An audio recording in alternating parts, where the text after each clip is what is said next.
క్రీడాభివృద్ధి లక్ష్యంగా కూటమి ప్రభుత్వం పనిచేస్తుందన్నారు రాష్ట్ర క్రీడా రవాణా శాఖ మంత్రి మండిపల్లి రాంప్రసాద్ రెడ్డి. కేంద్ర ప్రభుత్వ సహాయ సహకారాలతో ఏపీని క్రీడాంధ్రప్రదేశ్గా సీఎం చంద్రబాబు తీర్చిదిద్దుతున్నారన్నారు. మహిళా క్రీడాకారుల కోసం ఎస్ఏఐ పరిధిలోని ఆస్మితా స్కీమ్ను రాష్ట్ర వ్యాప్తంగా అమలు చేస్తున్నట్లు తెలిపారు. సండే ఆన్ సైకిల్ కార్యక్రమాన్ని మార్చి నుంచి అన్ని జిల్లా కేంద్రాల్లో ప్రారంభిస్తున్నట్లు తెలిపారు. క్రీడా మౌలిక సదుపాయాల కోసం కేంద్రానికి 600 కోట్ల ప్రతిపాదన గతంలో చేశామన్నారు. అందులో భాగంగా ఇప్పటికే 67 కోట్ల రూపాయలను కేంద్రం మంజూరు చేశారన్నారు.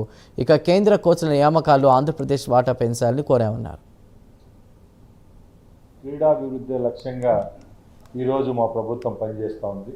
దానిలో భాగంగానే మా ముఖ్యమంత్రి గారు రాష్ట్రాన్ని క్రీడాంధ్రప్రదేశ్గా తీర్చిదిద్దే విధంగా ముందుకెళ్తున్నారు.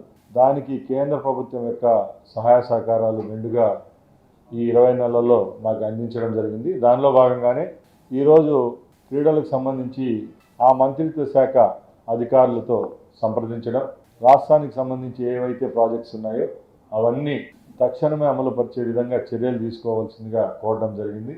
గత 2 సంవత్సరాలుగా రాష్ట్రంలో క్రీడాభివృద్ధికి ఏవేవి వనరులు కావాలో అవన్నీ కేంద్రాన్ని అడగడం జరిగింది. దానిలో భాగంగా ఈరోజు కొన్ని మీ దృష్టికి తీసుకొని పోతాను. ముఖ్యంగా స్పోర్ట్స్ అథారిటీ ఆఫ్ ఇండియా పరిధిలోని అస్మితా స్కీమ్ ఏదైతే ఉందో మహిళా క్రీడాకారుల కోసం ఆ ప్రోగ్రామ్ను రాష్ట్ర వ్యాప్తంగా ఇంప్లిమెంట్ చేసేదానికి ఇక్కడి నుంచి పాజిటివ్ రెస్పాన్స్ వచ్చింది. అలాగే సండే ఆన్ సైకిల్ అనే కార్యక్రమాన్ని కూడా అన్ని జిల్లా హెడ్ క్వార్టర్స్లో వచ్చే మార్చి నుంచి చేసేదానికి కూడా రాష్ట్ర కేంద్ర ప్రభుత్వాలు పనిచేస్తాయని తెలియజేసుకుంటున్నా. ఆంధ్ర రాష్ట్రం గత 5 సంవత్సరాలు క్రీడాలోకం చాలా వెనుకబడి ఉంది. ఇక్కడి నుంచి నిధులు కావాలని చెప్పి గౌరవ కేంద్ర క్రీడా శాఖ మంత్రి గారికి 600 కోట్ల ప్రపోజల్ కూడా ఇవ్వడం జరిగింది. దానిలో భాగంగానే గత నెలలోనే ఖేలో ఇండియా కింద 67 కోట్ల రూపాయలు శాంక్షన్ చేయడం కూడా జరిగింది. మిగతా నిధుల కోసం కూడా తీవ్ర ప్రయత్నం జరుగుతూ ఉంది. అలాగే ముఖ్యంగా కేంద్ర ప్రభుత్వం ద్వారా ఏదైతే కోచెస్ యొక్క